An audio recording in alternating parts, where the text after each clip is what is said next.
Halo Sobat Motor, berjumpa kembali dengan AB Channel. Sebelum saya melanjut ke videonya kali ini, alangkah baiknya Sobat subscribe channel ini, dan simak videonya sampai selesai.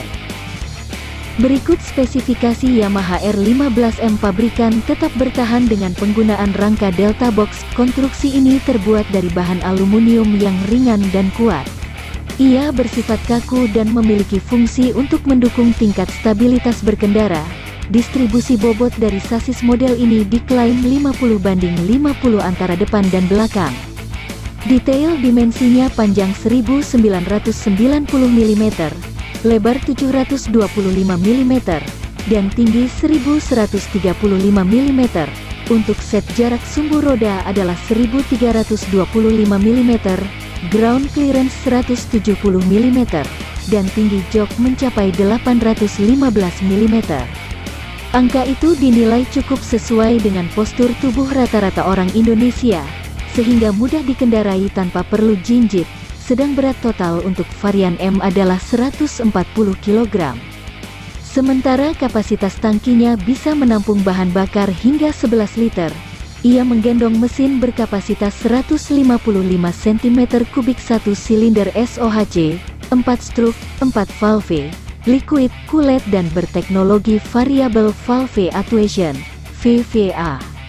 Berkat teknologi andalannya itu, torsinya merata di setiap putaran mesin, jantung pacunya mampu menyemburkan tenaga maksimum hingga 19,3 HP di 10.000 revolusi per menit dan torsi mencapai 14,7 Nm di putaran 8.500 revolusi per menit.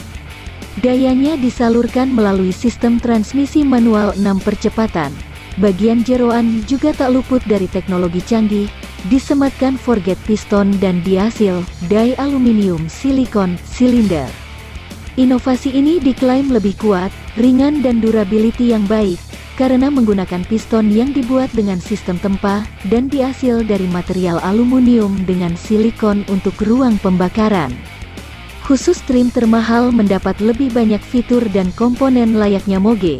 Ada traction control system, buat kelas motor sport 150-155 di Indonesia. Boleh dibilang ia menjadi pionir yang memakai traction control system. Fungsinya mengurangi kemungkinan terjadi spin roda belakang ketika melintasi jalan yang licin atau berbatu. Kemudian assist dan slipper clutch. Dengan adanya assist pada kopling, handle jadi lebih ringan, sehingga tangan tidak mudah lelah ketika di kemacetan. Keuntungan lainnya bisa dirasakan ketika engine brak, roda belakang tidak mudah skid atau mengunci. Kemudian dengan adanya slipper clutch, maka efek tadi tereduksi seakan kita menarik kopling. Efeknya tentu saja laju motor lebih mudah dikontrol.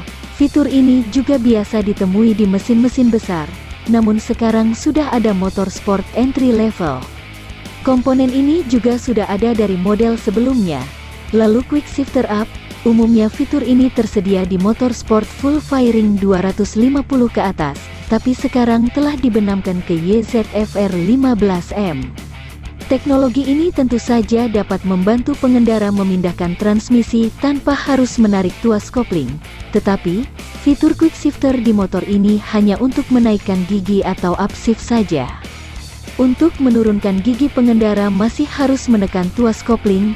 Buat keamanan diberikan dual ABS channel, teknologi anti-lock braking system, ABS, saluran ganda melengkapi fitur yang lazim ditemui di moge. Tentu saja pengereman bersensor ini dapat diandalkan dalam hal keamanan dan kenyamanan.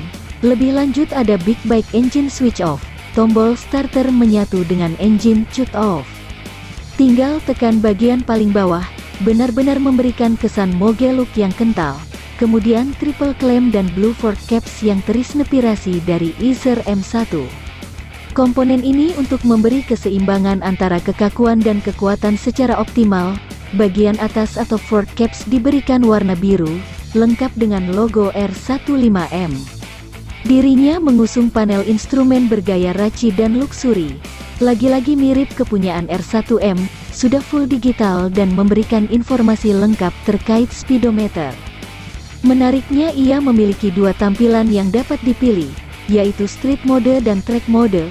penyetelan bisa dilakukan dengan menekan tombol yang berada di konsol stang kanan.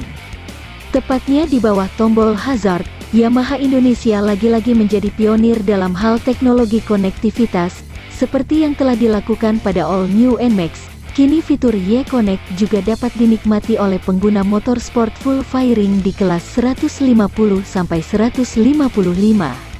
Berkat fitur Y-Connect, pengendara bisa mengetahui kondisi motor dari smartphone yang sebelumnya sudah tersambung dengan aplikasi via Bluetooth. Informasi yang didapat antara lain notifikasi telepon dan pesan masuk di dashboard motor, informasi konsumsi bahan bakar, informasi lokasi parkir terakhir, rekomendasi perawatan yang menunjukkan kondisi aki dan oli, notifikasi malfungsi sampai dengan rev dashboard. Selain itu, aplikasi Y-Connect juga memiliki fitur rank yang menghibur bagi konsumen dalam menikmati aktivitas berkendaranya. Mereka dapat saling berkompetisi dengan sesama pengguna sistem Communication Control Unit CCU, motor Yamaha yang memiliki fitur Y-Connect dalam hal jarak tempuh maupun point eco reading. Ia termasuk motor sport 150 paling komplit. Selain mesin dan fiturnya, di bagian ini pun dirinya lebih unggul dibanding kompetitor. Suspensi depan sudah upside down dan diameternya cukup besar, yaitu 37 mm.